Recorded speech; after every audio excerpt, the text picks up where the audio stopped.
ఓం నమ శివాయ. శ్రీమాత్రే నమః. జయకాల భైరవయ్య.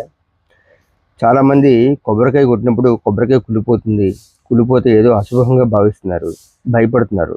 మీరు ఎవ్వరు కూడా అలా భయపడకండి. ఎందుకంటే కొబ్బరికాయ గనక కుళ్ళిపోతే, మీరు కొట్టినప్పుడు ఎప్పుడైనా కొబ్బరికాయ గనక కుళ్ళిపోతే గనక మీ దగ్గర ఉన్నటువంటి నరఘోష పోయినట్టు అనుకోండి. అంతే తప్ప దానివల్ల మీకు ఏది నష్టమేమీ జరగదు.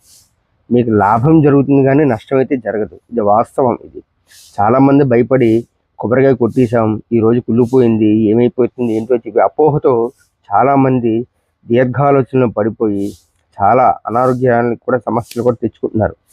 ఇలాంటి ఆలోచనలు మానుకోండి. ఇంకో కొబ్బరికాయ తెచ్చుకోండి, మళ్ళీ కొట్టండి.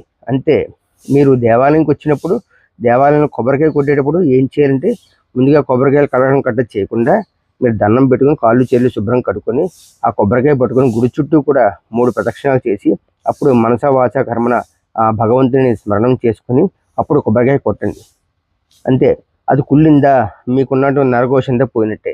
మళ్ళీ కొబ్బరికాయ కొట్టుకోండి. అర్థమైంది కదా. ఆయురారోగ్య ఐశ్వర్య అభివృద్ధిరస్సు. సర్వేజన సుఖినో భవంతు.